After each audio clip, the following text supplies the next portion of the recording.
Now, a 33-year-old man from Maharashtra who travelled to Mumbai from South Africa via Dubai and Delhi late last month has now tested positive for the Omicron variant of the coronavirus in the fourth such case in India. Let's go across to Saurabh Gupta for more on this. Saurabh, Maharashtra has been one of the states with the strictest precautions in place at international airports. So what has happened in this case? Was this passenger also unvaccinated?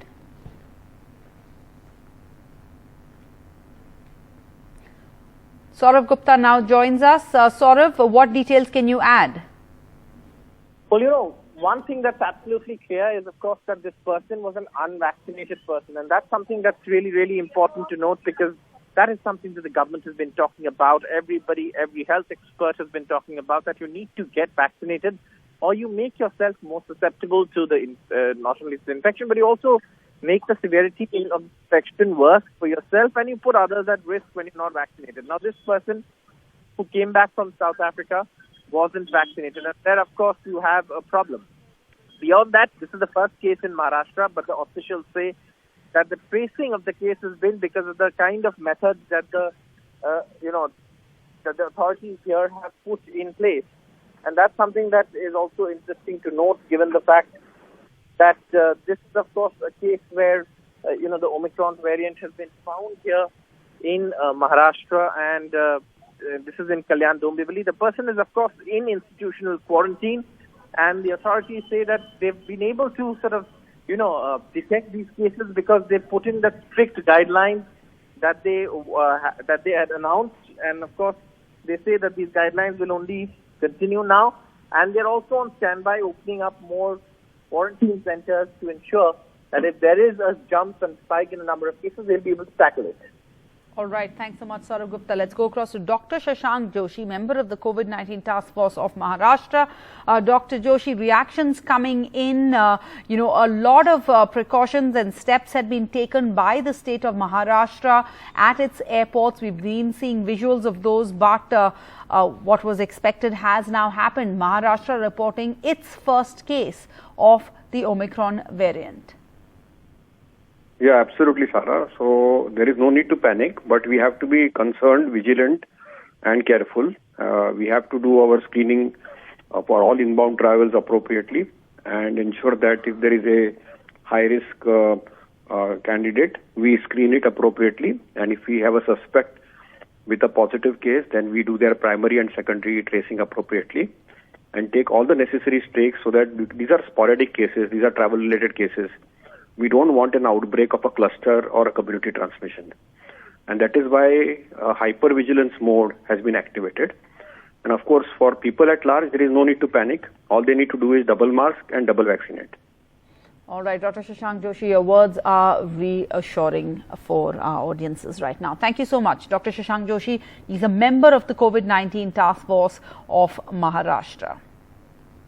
And following the discovery of the first case of Omicron in Jamnagar in Gujarat, the Chief Minister reviewed the readiness of the health system against this new variant at a high-level meeting on Saturday. A man who returned from Zimbabwe was found infected with the Omicron variant of the coronavirus in Gujarat's Jamnagar, making it the third Omicron case in India. The sample of the Jamnagar residents, a 72-year-old man, was sent for genome sequencing after he tested positive for the COVID-19 virus on Thursday.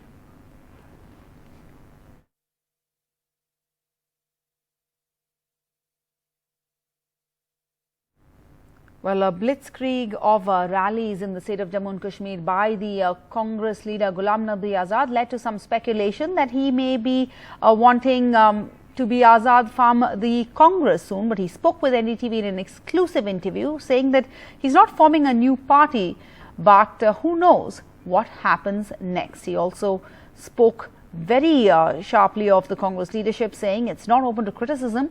You can become a nobody if you say no in the party today.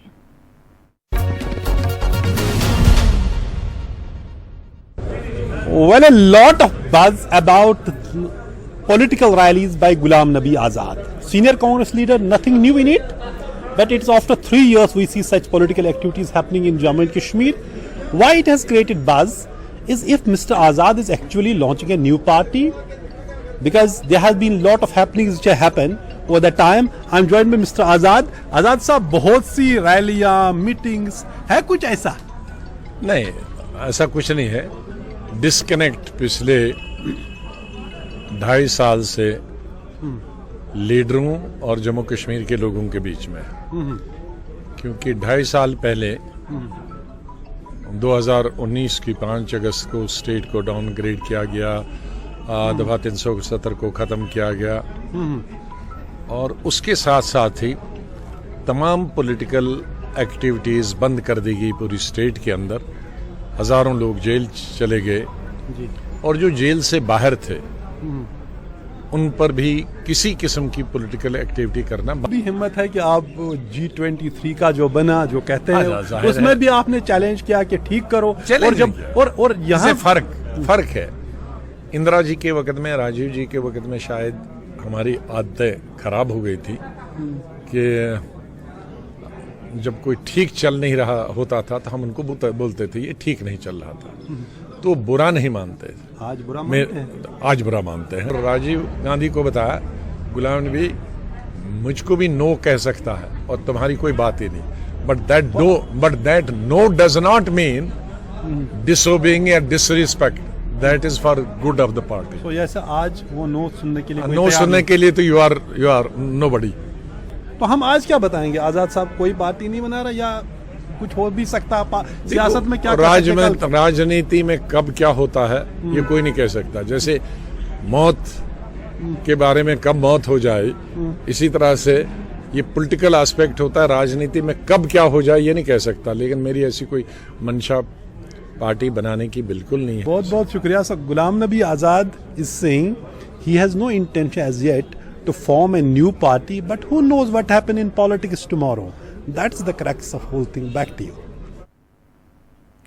So our exclusive interview with NDTV's Naseem Masoodi. Now a 5-member panel of farm leaders will be holding talks with the government to discuss the remaining issues following the success of the year-long campaign to repeal those 3 new agricultural laws. And for now, they will continue their protest over demands like widening the minimum support price or MSP program that guarantees prices for certain crops, and the dropping of cases filed against protesters over the last year. After a 4-hour-long meeting at Delhi's Singhu border, the Samyukt Kisan Morcha announced a committee to hold talks with the government. This after the farmer leaders claimed that Home Minister Amit Shah reached out to them on Friday night to discuss the remaining issues after the rollback of the 3 farm laws. कहा जा रहा है कि अमित शाह का, गृह मंत्री का phone आया था आपके पास और बलबीर सिंह राजेवाल के पास. उनका कहना यही था कि भाई सरकार ने जब 3 कानून रिपील कर लिए तो निश्चित तौर पे सरकार जो है वो किसानों की समस्याओं का निराकरण करना चाह रही है. कि जो शंका थी उसका निराकरण आज हमने कर दिया. एक ऑथराइज्ड कमेटी उनके सामने जाएगी, बात करेगी. Farmer leaders have formed a 5-member panel to discuss outstanding issues with the government. The committee includes Yudhbir Singh of the Bharatiya Kisan Union, Gurnam Singh Chaduni of the Bharatiya Kisan Union in Haryana, Shiv Kumar Kakka of the Rashtriya Kisan Mazdoor Mahasangh, Balbir Singh Rajewal of the BKU Rajewal faction, and Ashok Dhavle of the All India Kisan Sabha. Say for next coming 2-3 days, and whatever the solution they come with, we will discuss with that on say next meeting which we are going to organize on 7th of this month. The farmer leaders have however said that only after their demands are met, there can be a decision on vacating the protest sites at Delhi's borders.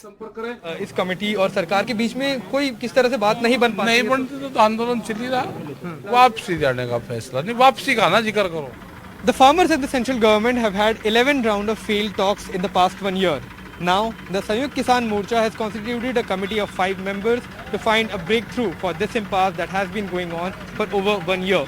But whether the farmers will decide to move back from the borders of the national capital and whether there will be a solution found by this committee remains to be seen. With camera person Sanjay Kaushik, I'm Akshay Dongre for NDTV. And it's been a week since the incident when a group of Hindu vigilantes barged inside a church in Karnataka alleging coercive conversion in the state. Now, an FIR was registered against these Bajrang Dal activists, but not one single arrest has been made so far for their causing communal disharmony. And NDTV's journalist goes on the ground to find out the truth of what happened. A small church in Belur called Life to the Nations Ministries, about 5 hours from Bengaluru, the site of the latest attack on Karnataka's Christians. On 28th of November, around 25 activists of Bajrang Dal barged into the church when a prayer meet was on, alleging forced conversion.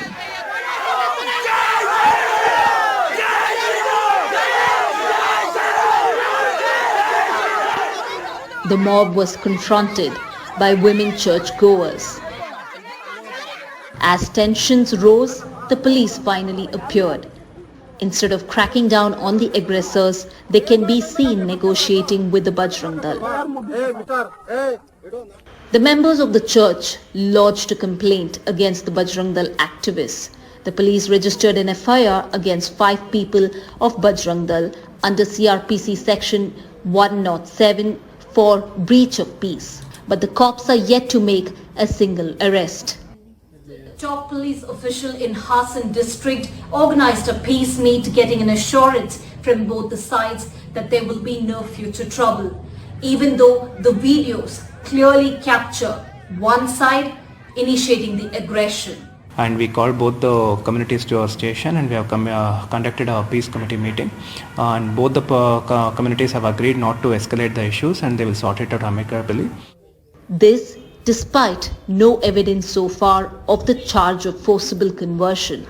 We spoke to one of the women present that day. She claims none of those who attend the church, including her, are forcibly converted. ನಾವು ಯಾರಿಗೋಸ್ಕರ ಮತಾಂತರ ಮಾಡೋಣ, ಏನಕ್ಕೆ ಮತಾಂತರ? ನಾವು ಮತಾಂತರ ಏನು ಮಾಡ್ತಾ ಇಲ್ಲ, ನಾವು ದೇವರನ್ನ ಆರಾಧಿಸ್ತಿದ್ದೀವಿ. ಅಷ್ಟು ಬಿಟ್ಟರೆ ಮತಾಂತರ ಮಾಡೋ ಅಂಥ ಅವಶ್ಯಕತೆ ಏನಿದೆ ಇಲ್ಲಿ? ಇನ್ನು ನೀವು ಮತಾಂತರ ಮಾಡ್ತಿದ್ದೀರೇನೋ ಗೊತ್ತಿಲ್ಲ ನಮಗಿದೆಲ್ಲ ಹೇಳ್ಬೇಡಿ. ಆ ನಂತರ ಕೇಳಿ, ಬೇಕಾದ್ರೆ ಹೇಳ್ತೀವಿ, ನಮ್ಮ ಪ್ರಾರ್ಥನೆಗೆ ಅಡ್ಡ ಮಾಡಬೇಡಿ ಅಂತ ಕೇಳಿದ್ದು. ಅವ್ರು ಅದನ್ನು ಕೇಳಲೇ ಇಲ್ಲ. ಜೈ ಶ್ರೀರಾಮ್ ಅಂತೇಳಿ ಘೋಷಣೆ ಮಾಡಿ ತುಂಬ ಕುಣಿದ್ರು. ಆವಾಗ ನಾವು ನಮ್ಮ ಪ್ರಾರ್ಥನೆಗೆ ಅಲ್ಲಿ ಅಡ್ಡಿ ಆಯಿತು, ನಮಗೆ ತುಂಬ ಬೇಸರ ಆಯಿತು, ನೋವಾಯಿತು. ಆವಾಗ ನಾವು ಹೇಳ್ತು, ನೀವು ಇಷ್ಟು ಏಕ ಬಂದು ನಮ್ಮ ಮೇಲೆ ಈ ಥರ ದಬ್ಬಾಳಿಕೆ ಮಾಡ್ತಾ ಇದ್ದೀರಾ, ನಮ್ಮ ಮತಾಂತರ ಮಾಡ್ತಾ ಇಲ್ಲ, ನಾವು ಯಾಕೆ ಮತಾಂತರ ನಮಗೆ ಬೇಕಾಯಿತು, ನಮಗೆ ಇಷ್ಟ ಆಯಿತು, ಅದು ನನ್ನ ಸ್ವಂತ ಹಕ್ಕು, ನಾನು ಇಚ್ಛೆಯಿಂದ ಬರ್ತಾ ಇದ್ದೀನಿ, ಇಲ್ಲಿ ಮತಾಂತರ ಮಾಡ. The priest, who says the church has been active for the past 3 years, also denied the charge. No conversion is taking place here, because this is not the center of conversion. They came, to give a threaten us and try to beat some people also. We meet the Bajrang Dal men, seen in the video as part of the mob that barged into the church. They are roaming free, are unapologetic, continuing to issue warnings. But when asked what was the proof of religious conversion, this is all they had to offer.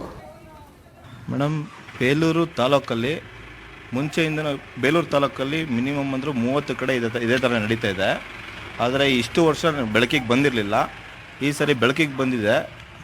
ನಮ್ಮ ಕಾರ್ಯಕರ್ತರೊಬ್ಬರು ನಾಗಿನಹಳ್ಳಿಯಿಂದ ಒಬ್ಬರು phone ಮಾಡಿದರು, ಇದೇ ಥರ ಬೇಲೂರಿನ ಸುತ್ತಮುತ್ತ ಮತಾಂತರ ಆಗ್ತಾಯಿದೆ, ತುಂಬ ಜನ ಮತಾಂತರ ಮಾಡಿದ್ದಾರೆ ಆಲ್ರೆಡಿ, ಇನ್ನು ಮುಂದೆ ಅದೇ ಥರ ಆಗುತ್ತೆ, ಸ್ವಲ್ಪ ನೋಡಿ ಕನ್ಫರ್ಮ್ ಮಾಡ್ಕೊಂಡು ಮಾಡಿ ಅಂತ ಹೇಳಿದರು. ಹಾಗಾಗಿ ಬಟ್ ನಿಮಗೆ ಅದರಲ್ಲಿ ಪ್ರಾಬ್ಲಮ್ ಇದೆಯಾ? ಮೇಡಮ್ ಪ್ರಾಬ್ಲಮ್ ಇದೆ ಮೇಡಮ್, ಹಿಂದೂ ಆಗಿ ಹುಟ್ಟಿದ ಮೇಲೆ ಹಿಂದೂ ಆಗೇ ಸಾಯ್ಬೇಕು madam. Though there are police outside the church, the pastor says he is worried. Yeah, actually before Tahsildar, so it is already solved actually. So now again they want to create some problems, I think. Yes, indirectly want to disturb us, and they are creating some actually threats actually. The lack of police action raises concerns of political pressure.